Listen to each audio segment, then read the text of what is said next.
Welcome, huge movie fanatic Nate, stopping on by, once again coming your way to showcase yet another CED disc, which is basically, if you don't know, more or less kind of coined or termed movie on a record. If you might have seen my showcasings of the recently acquired, I recently bought these 3 CEDs at half price books for $2 a piece. You might have seen I already showcased the CED for Tank and the CED for Meatballs Part 2, and having done those, it's now time to showcase the CED for the Petrified Forest. Taking a look at the back bottom corner, we can see simply copyright 1983 RCA Corporation.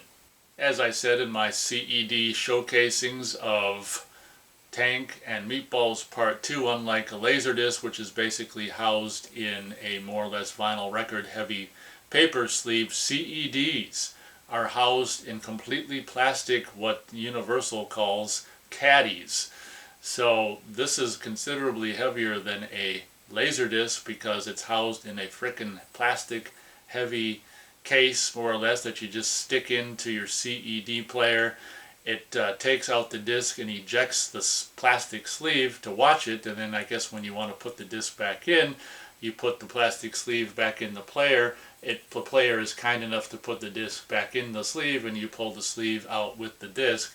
But in any case, I'm so used to, laser discs being the weight of, maybe they're a little heavier than a vinyl record, but this is like, I don't know how many vinyl records this is, like 4 or 5 vinyl records. This is actually heavy. Taking a closer look at the front cover, top corner you can see United Artists Presents. Other top corner you can see RCA, it's under the price there. RCA, I would imagine it says video discs. You got a catalog number of 03416. As you can see, I got this for $1.99. This price tag was made on June 2nd, 2026. Now this artwork, I really love this cover art because I don't know if they would have manufactured this cover art. I don't know where this cover art would have originated from, but wherever it originated from, I mean, it's possible that this is artwork from when the movie came out in the 30s, because it has that kind of 30s era feel to the cover art. So it's really hard to say if this is artwork from the 30s or if it's artwork from 1983, but regardless, wherever it's from, I actually love the artwork. We've got Leslie Howard, Betty Davis in the Petrified Forest. The Petrified Forest, for some reason, the font is red, and then it says with Humphrey Bogart. And it's interesting how all the first names of the performers are kind of what's that called, cursive for some reason, and then the last name is the font of the rest of the fonts. But yeah, as you can see, this is a really cool 30s kind of a cover art. You've got Betty Davis there and comforting Leslie Howard, and of course Humphrey Bogart plays the baddie in this movie there with his pistola, with his rod there, or his gat, and in his left hand he's got the all-important cigar there. He's got it's the 30s, so if you weren't smoking, you must have been a square. I don't think the word square really was in the 30s necessarily, but yeah, everyone was pretty much smoking in the 30s. So he's got a gat in one hand and a cigar in the other. But yeah, a really tender moment there between Leslie Howard and Betty Davis. Panning further down the front cover, we can see, they just want to make sure because there's color on the cover art here. I guess the color is really pretty much just the more or less, United Artists logo, United Artist print in the Petrified Forest, but they want to make sure that it's a black and white presentation, so they put the words "a black and white presentation" on the bottom of the front cover here. You can see the bottom corner there is the CED logo, which stands for, Cap Assistance, that's how I pronounce it, Cap Assistance Electronic Disc System. And as I bitched about in my 2 previous CED disc showcasings, like, it makes no sense that there's a 3-letter abbreviation for a 4-letter descriptor. You know, why isn't this if it's a capacitance electronic disc system, why is it only called a CED and not a CEDS? But it's all defunct now, so I guess it doesn't matter. But that's just one thing, a point of contention, something I've always, not always, but something that when I look at the actual logo and then what the logo represents, the 3-letter logo and the 4-letter, you know, thing that it represents, I'm like, something's going on here. But taking a look at the back top corner, we can see barcode, other top corner, 1 hour and 23 minutes / black and white. It's a shorter film, but it's the 30s, give them a break. You've got Leslie Howard, Betty Davis, The Petrified Forest, and you've got some other performers there as well. Kind of abbreviated credits, more or less, I guess. Look at that. Copyright 1936, Warner Brothers Pictures, renewed 1969.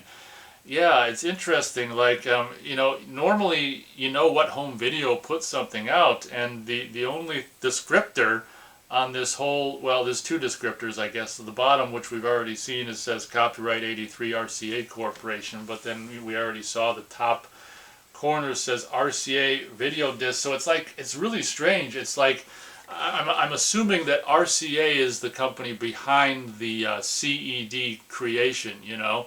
So it's like, this isn't even, it's very strange how this isn't even like, unlike Tank CED and what was the other CED, Meatballs Part 2, those were actually distributed by the respective, you know, distributors, would be, you know, MCA Universal and Columbia, you know, TriStar respectively. Like this one it's a Warner Brothers movie, but it looks like in 1983, like it's just simply, you know, the only designators for the distributor of this CED is basically just RCA Corporation itself, which I guess is the corporation that was behind the format CED. So it's strange how there's no like Warner Brothers Home Video or anything. It's just simply CED.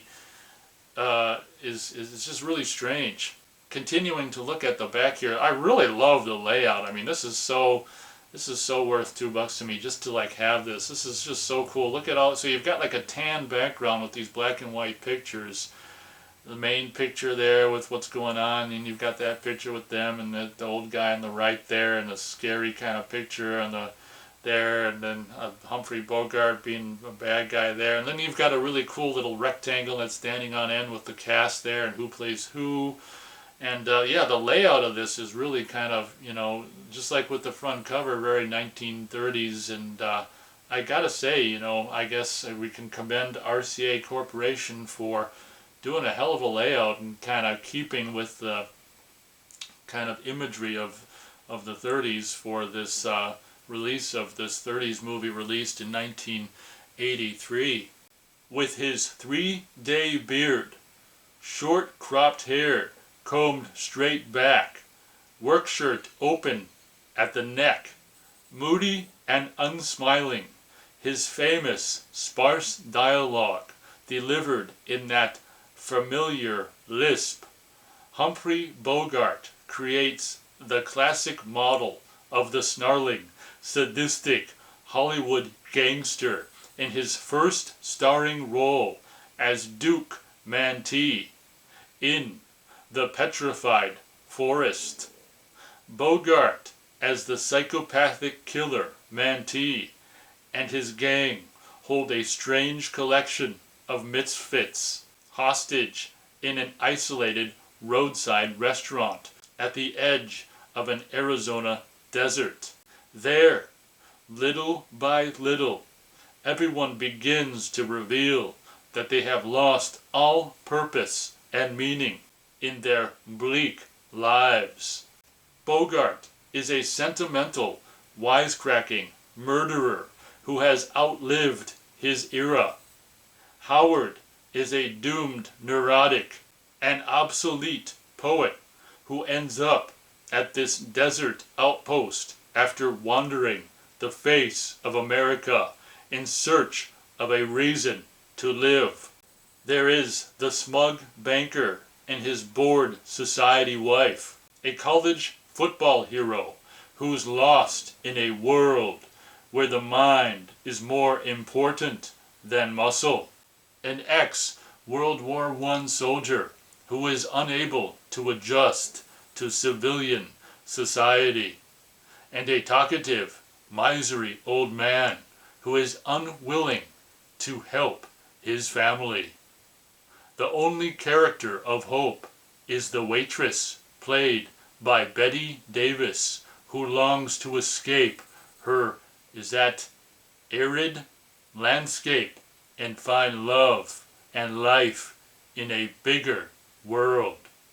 Howard falls in love with Davis and forces Bogart to promise to kill him so that the talented Davis can collect the money on his life insurance policy and pursue her art studies in Paris. His death will then give meaning to his life. Bogart and Howard recreated the roles they made famous in the Broadway hit of this Robert E. Sherwood play. Howard insisted to a reluctant Warner Brothers that Bogart play the part in the film. The Petrified Forest marks a turning point in Bogart's career and is considered one of his best performances. His ferocity and sensitivity brings this timeless film to life. I guess Stuart Samuels wrote the synopsis there, which mainly talks about Humphrey Bogart and gives probably away way too much of the movie, but you can see the bottom corner there is all important warning copyright information, and the other information kind of on the other bottom corner is information we've already seen. And just like my showcasings of the CED discs of Tank and Meatballs Part 2, I shan't be showing you the actual CED disc housed inside the plastic sleeve. If you want to see what the actual disc looks like, feel free to check out my CED disc showcasing of the James Bond film for your eyes only to see what the actual disc, CED disc, looks like. More or less kind of just a it looks like a laser disc that looks like a vinyl record, and the vinyl record it's got that, and when you turn and twist the vinyl record, or the CED disc that looks kind of dark like a vinyl record, it's got that little bit of that, when the light hits it, the rainbowy kind of shimmer that CD discs and laser discs have and stuff. So I will point you to my showcasing of the CED disc for your eyes only if you want to see what the actual CED disc looks like. Guess that pretty much does it for this third and final, for this point in time, showcasing of these really kind of cool, $2 a piece, hard to pass down a CED disc release with a really cool like front and back cover art. Hope you guys enjoyed this video. Thanks so much for watching, and as always, we'll catch you on the next video.